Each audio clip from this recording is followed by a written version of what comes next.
Ok,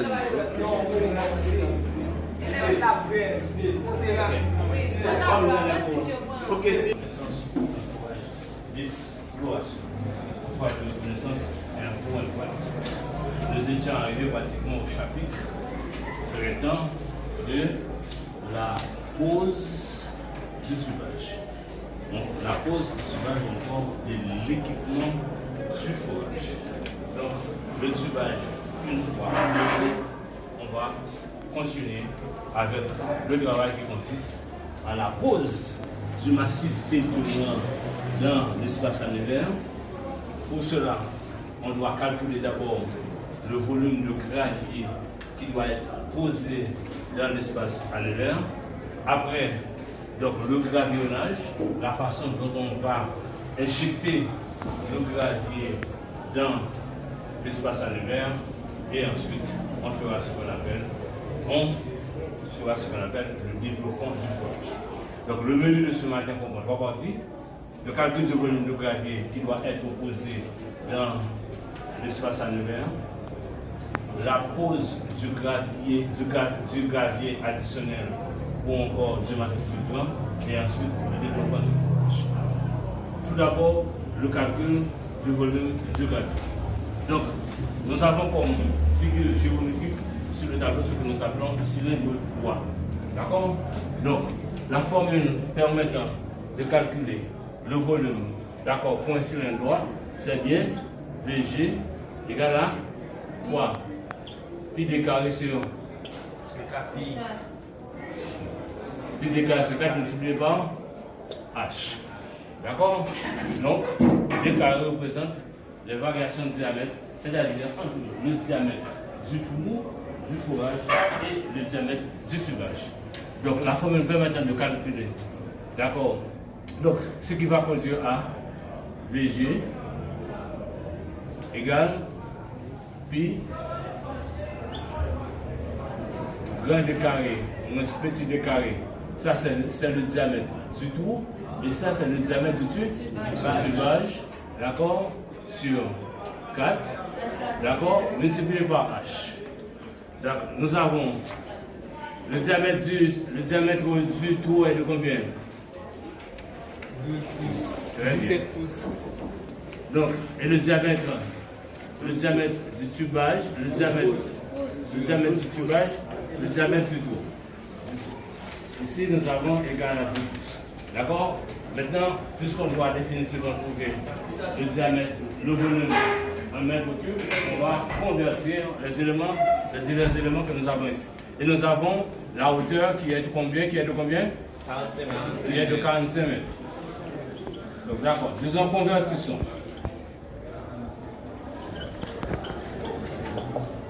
Donc nous avons D qui est égal à 17 pouces.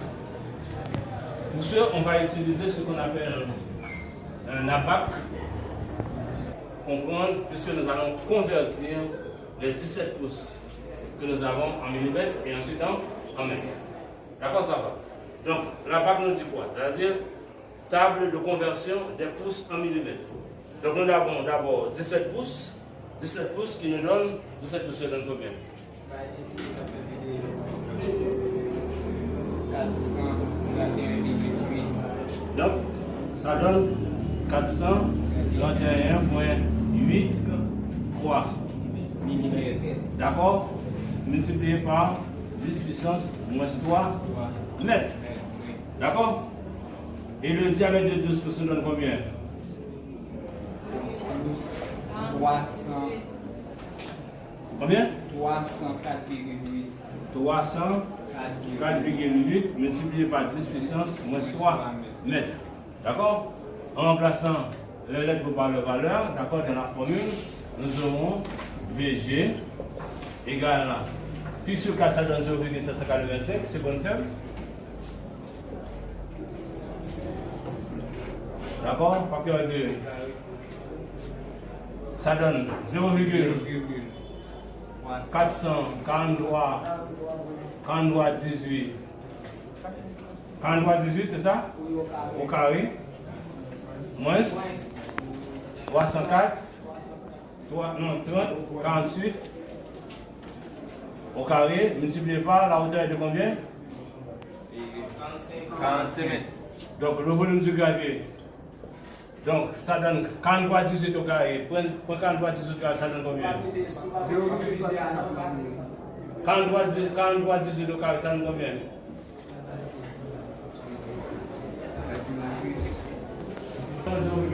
D'accord. Ok? 0,8. D'accord? Ça donne combien? 18, 64, 512, 4, moins. Combien? 0,48. C'est 0,0. Peut-être ça donne combien?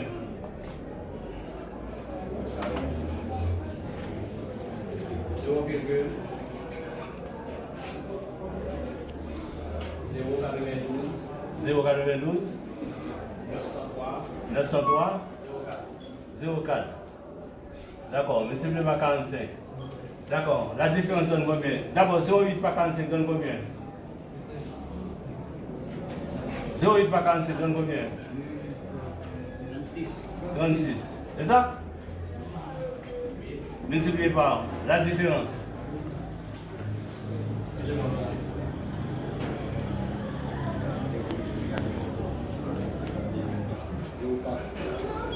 Zéro 9 35 82. Donc le volume du gravier est de combien? 3,36 77 352. 3 points. 36. Sensiblement 3 points, 3,4 mètres. D'accord. Donc le volume du gravier est de 3,4 mètres. Maintenant, pourquoi on doit calculer inévitablement le volume du gravier? Les calculs nous ont montré en fonction du diamètre du trou et du diamètre du tubage, le volume qui doit être injecté dans l'espace annulaire. Si maintenant, en faisant le gravillonnage ou en posant le gravier dans le trou, donc on trouve que, c'est-à-dire, on a déjà même le sol et qu'on n'arrive pas encore à mettre en fait les 3,4 mètres cubes, certainement il y a un problème dans le forage. Parce que donc c'est quand même un élément de référence pour voir si on est en train de construire, c'est-à-dire si la procédure est bonne d'accord pour la construction de l'ouvrage. Si par exemple, c'est-à-dire on a trouvé VG égale 4 mètres cubes, on continue, donc il y a encore beaucoup d'espace, c'est-à-dire dans ce trou, et qu'il n'y a plus de gravier, c'est-à-dire encore qu'il y a encore un problème. Donc certainement, dans le forage, on avait un problème d'écoulement, un problème de tassement, un problème de flambage. Donc c'est la raison pour laquelle donc, on n'arrive pas à injecter tout ce volume dans l'espace annulaire. Donc certainement, au moment de l'exploitation de l'ouvrage, d'accord, certainement, on aura des problèmes de charge, perte de charge linéaire, perte de charge quadratique ou tout autre problème parce que le volume qui a été calculé, d'accord, n'a pas été injecté dans l'espace annulaire. Donc, c'est un très bon exemple, un très bon modèle qui doit nous orienter d'accord dans la poursuite des travaux pour savoir si oui ou non on pourra continuer avec le travail, savoir après le gravillonnage, faire le développement, après le développement, d'accord, faire ce qu'on appelle, c'est-à-dire faire les essais de pompe, les essais de pompage. Dans le cas où le volume du gravier, des graviers est inférieur, il dépasse en quelque sorte le niveau du sol, okay? Dans ce cas, qu'est-ce qu'on devrait faire? Est-ce annuler tout le processus encore? Non, justement, au moment de la pose du gravier, on utilisera toujours ce qu'on appelle une sonde à gravier. La sonde à gravier permet de contrôler au fur et à mesure, d'accord, l'espace occupé par le gravier dans le trou. De voir, enfin, de calculer le volume du gravier à poser dans l'espace annulaire, nous allons passer maintenant à une seconde étape D'accord? La première étape, c'était premièrement calcul du volume du gravier. Et deuxièmement, c'est quoi? C'est le gravillonnage.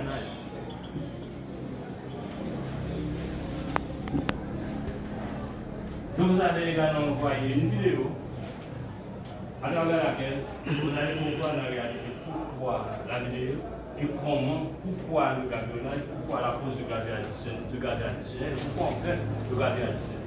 Cela ne veut pas dire pour autant que c'est la façon dont on va viser la vidéo, c'est la meilleure méthode à utiliser pour faire le gravillonnage. Donc, je vais vous expliquer en quelque sorte la manière dont on doit. Parce que on doit éviter tous les problèmes éventuels qu'on aura à l'avenir dans l'exploitation de l'eau. Si le gravier n'est pas de qualité, c'est la raison pour laquelle je vous conseille vivement de lire enfin ce sous-chapitre qui parle en quelque sorte de l'importance du gravier, de la qualité du gravier. C'est juste pour savoir comment on doit poser ce gravier additionnel dans l'espace annuaire. Si le gravier n'est pas bien roulé, si le gravier n'est pas bien tamisé, d'abord, donc inévitablement, donc on va avoir d'autres problèmes, d'autres incidents, d'accord, au moment où l'on aura à exploiter en quelque sorte le foie. C'est la raison pour laquelle, quand on parle de gravillonnage, il y a une manière de descendre encore, de poser le gravier dans l'espace annuel. Je vous laisse dire à partir de la vidéo que je vous ai déjà envoyée.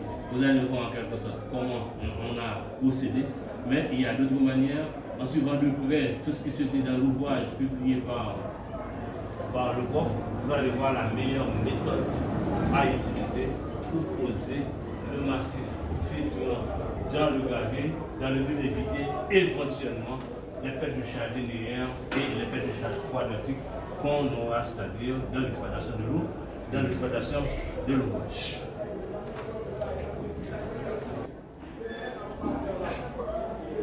Nous allons faire ce qu'on appelle quoi?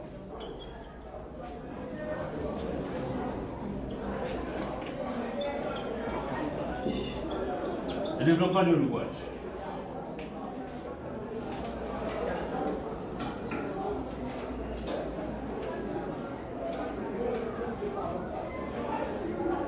Vous devez savoir en réalité, nous allons tout juste faire un pas prospectif pour trouver enfin une phase compatible enfin au développement. Pourquoi le développement? Il y a ces mots enfin.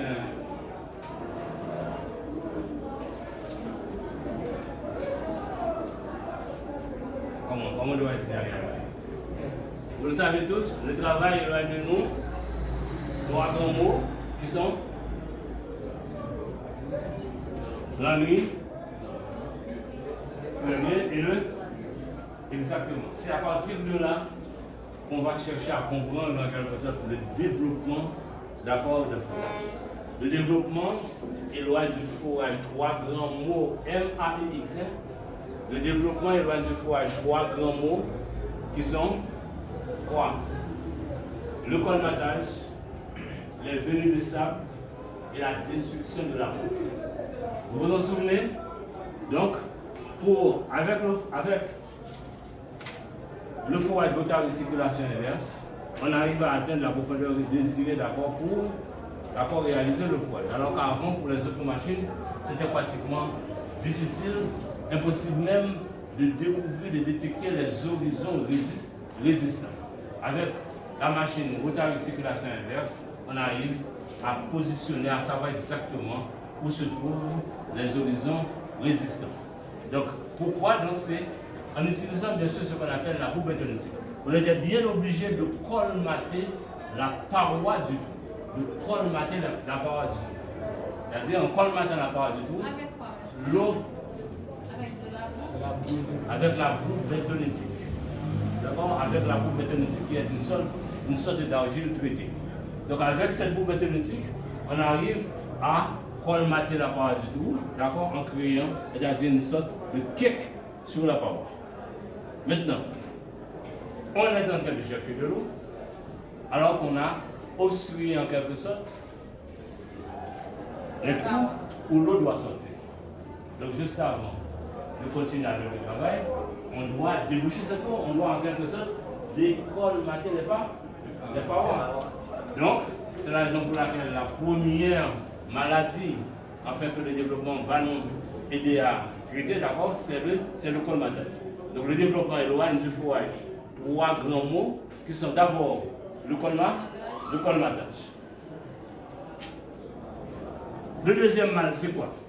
C'est que toute l'eau du fourrage doit inévitablement passer par les crépines. En forant, au moment de la fourration, plus ou moins la fourration a entraîné une certaine déstabilisation de la paroi. Donc c'est la raison pour laquelle on peut avoir tout type d'incident, par exemple éboulement, tassement, flambage, tout ce que vous avez. D'accord? Et là, maintenant, donc, au niveau, puisque toute l'eau doit passer par les crépines, et nous savons que pratiquement les horizons résistants se trouvent à 1 km et plus de kilomètres, donc il faut éliminer toutes les particules fines, d'accord, qui doivent passer par les crépines. Toutes les particules fines. D'accord? Donc c'est la raison pour laquelle on dit que le deuxième mal, d'accord, que le développement va nous aider à résoudre, c'est quoi? C'est les venues de sable.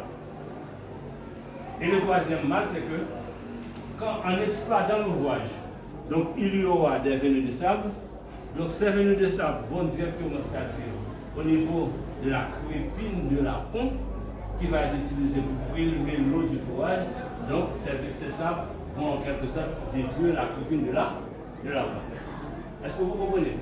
C'est dans ce sens qu'on dit que le développement éloigne du fourrage. Trois grands mots qui sont quoi?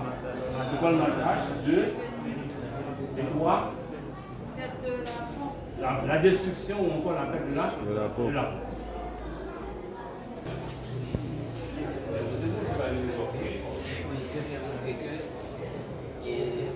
Si ça arrive, comment est-ce qu'on doit procéder à procéder pour éviter ces problèmes? Qu'est-ce qu'on doit faire? D'accord. Là, maintenant, vous allez voir avec moi en fait qu'il y a toute une série de méthodes à utiliser pour développer un fourrage. Dans votre vie professionnelle, en tant que futur technicien et météorologue, vous aurez, ou encore en tant que futur entrepreneur, vous aurez à utiliser l'une de ces méthodes. Nous allons voir ça, tout cela tout à l'heure. Donc, là, maintenant, si, par exemple, comme je viens de vous le dire, donc on devrait en quelque sorte, c'est-à-dire s'il y a un problème qui se pose au niveau de l'une des crépines de ce fourrage. D'accord? Donc on ne peut absolument rien faire. Donc on doit abandonner en quelque sorte le fourrage. On doit abandonner le fourrage. Mais là maintenant, le problème qu'on a, puisqu'on parle enfin de l'un des mots qui est en quelque sorte la perte de la pompe, donc si on doit prélever l'eau du fourrage avec une pompe, ce sera une pompe, on ne va passer tout seul. Donc à cause de ce problème d'éboulement qu'il y a dans l'espace annuaire, on ne pourra pas utiliser une pompe parce qu'on sait déjà qu'il y a un problème d'éboulement dans le fourrage. Donc on ne va pas installer une pompe dans ce fourrage.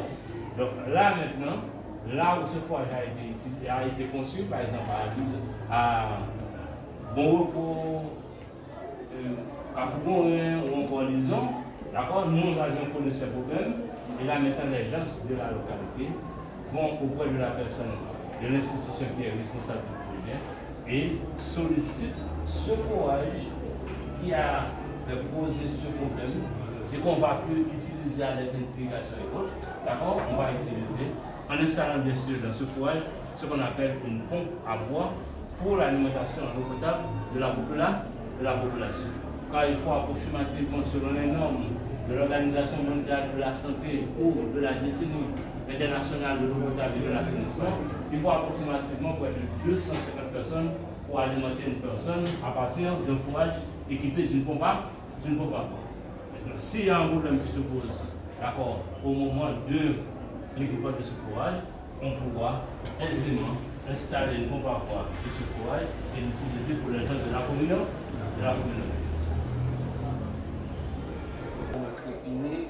Il y a des petits crépinés. Quand on parle de tubage, on voit tube plein et tube crépiné. Des sucres. Là où tu vois les trous, ce sont les tubes crépinés et là, il y a pas de trous, ce sont les tubes pleins. Il ne faut pas oublier, donc on a découvert en quelque sorte ce qu'on appelle les horizons résistants. Donc là où il y a les tubes pleins, d'accord, c'est là qu'on a des formations imperméables. Là où il y a les formations imperméables, il n'y a pas d'eau. Donc là où il y a les tubes crépinés, c'est à ce niveau que se trouve les lacs. Donc c'est à ce niveau qu'on place les tubes crépinés pour capter en quelque sorte. Le développement permet d'obtenir de la plupart des fourrages le maximum d'eau claire au meilleur prix. C'est une opération utile et profitable, même quand il n'est pas toujours nécessaire dans une formation de calcaire fissuré ou caustique ou dans les terrains alluvionnaires uniformes composés essentiellement soit d'éléments grossiers à l'exclusion de sable fin ou d'argile, soit d'éléments très fins à l'exclusion de gravier. Ils en sont en général au nombre de 6 quand le fourrage n'est pas artésianisme. Jaillissant, ce sont autodéveloppement, surpompage, pompage alterné, pistonnage, aiguillage, développement à l'air lift et développement par lavage au jet.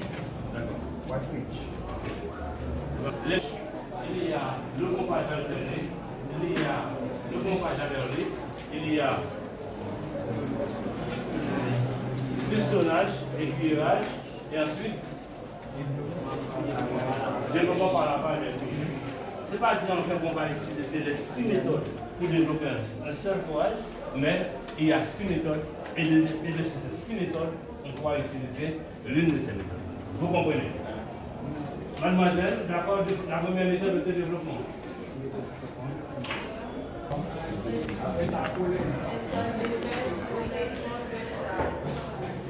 Continuez.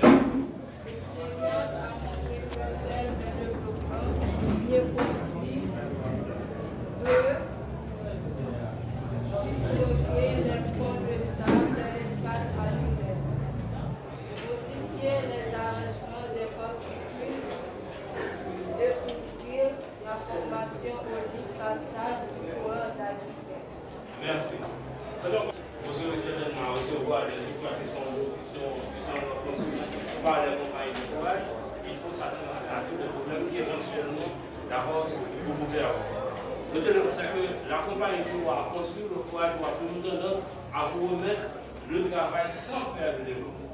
Parce que la compagnie sait définitivement qu'on va placer une pompe pour exploiter le fourrage. Donc il y aura un certain développement. Et là, quand le développement n'est pas bien fait, d'accord, on consulte si le gravier n'est pas de qualité, donc si le gravier n'est pas bien roulé, si le gravier n'est pas bien tamisé, si le gravier n'est pas de bonne qualité, donc on aura ce qu'on appelle, comme l'ingénieur entre guillemets vient de dire, elle vient de parler des ponts de sable. Donc quand le gravier n'est pas bien roulé, donc les particules, certaines particules vont toujours tendance à rester en surface. Et là maintenant, nous cherchons à créer un filtre naturel, d'accord, dans le voisinage de la crépine. Donc, le gravier, inévitablement, doit se trouver dans le voisinage de la crépine. Parce que c'est toute l'eau du foie qui va passer à travers la crépine. Donc, le premier élément, donc si ce développement n'est pas bien fait, et si les particules fines restent en suspension, quand on aura exploité ce fourrage après 1 an, après 2 ans, c'est à ce moment que les sables, d'accord, vont descendre, d'accord, en profondeur. Parce qu'elles étaient toutes en suspension de particules fines. D'accord? Donc c'est la raison pour laquelle il faut s'assurer que le développement est fait, d'accord, pour une meilleure utilisation de l'eau en question. D'accord, mademoiselle, le second page. Deuxième méthode. 3 en 2 réglages.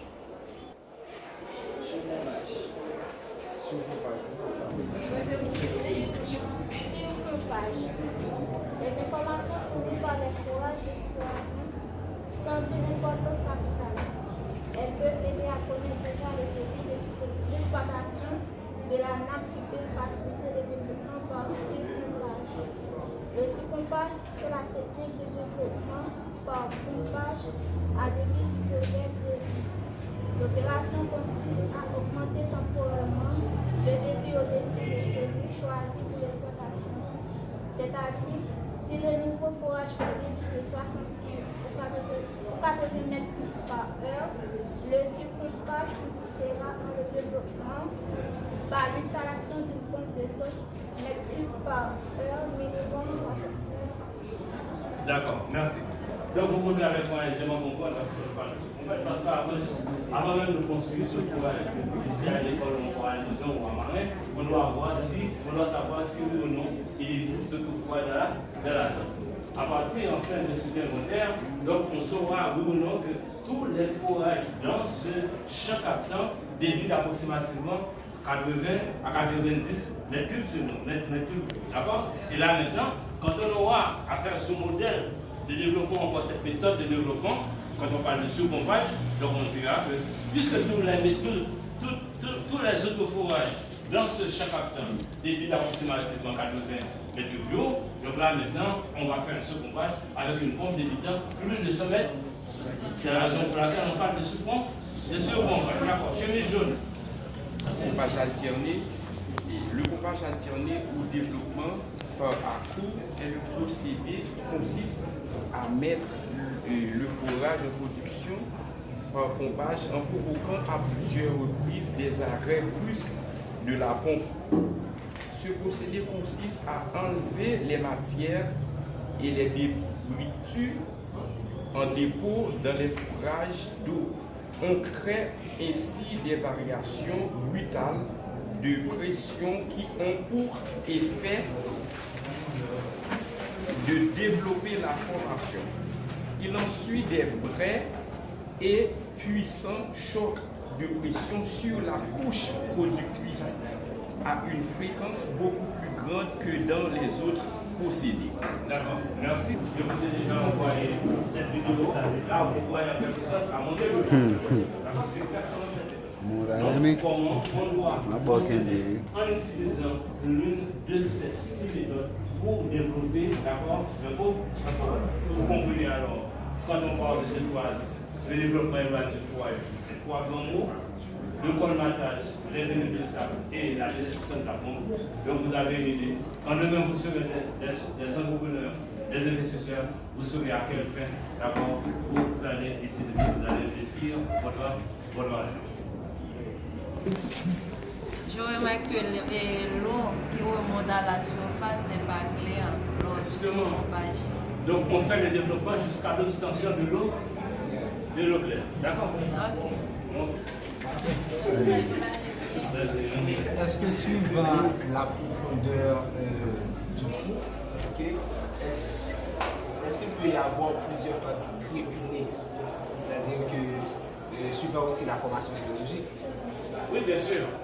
Donc on peut arriver même à avoir ce qu'on appelle des coupes en sandwich. D'accord, des coupes en sandwich où il y a d'accord des formations de sable moyen ou sable fin, d'accord, sur toute la profondeur du forage.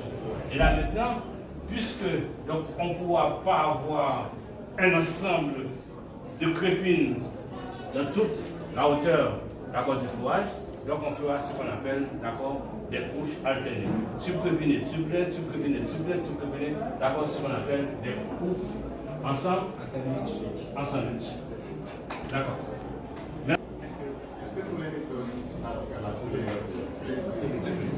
Justement, c'est la raison pour laquelle on parle de 6 méthodes. D'accord? Donc on peut appliquer l'une de ces méthodes. Plus de questions? Quelle est la vraie méthode?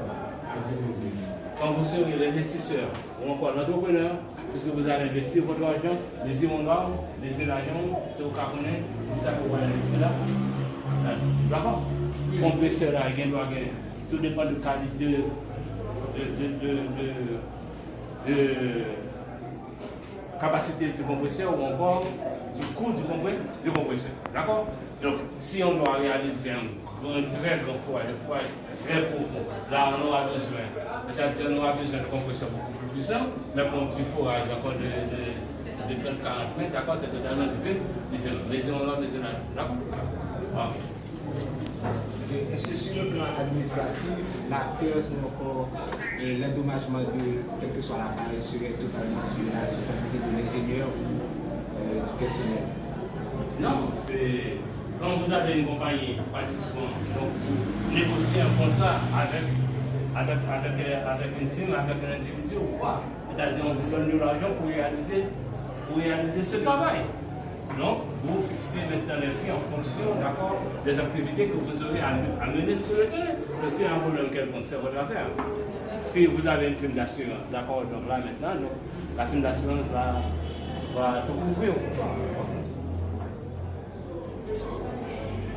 Eh bien, merci. Pour votre compréhension, merci pour tous ceux qui ont d'abord posé des questions, parce que comme nous l'avons dit, il faut donner une certaine vitalité au cours, il faut créer ce brainstorming. Sans vos questions, moi je ne serai jamais, au grand jamais, écrivain, parce que ce sont les questions des étudiants qui nous permettent de prendre le pouls, sans quelque chose de la population. D'accord. Si vous n'arrivez pas à comprendre quelque chose, d'abord à l'extérieur, ce sera beaucoup plus difficile. Avec ça, donc j'arrive à annoncer les mots et les techniques pour produire ces ouvrages qui malheureusement, à cause de bois, c'est la faute. À cause de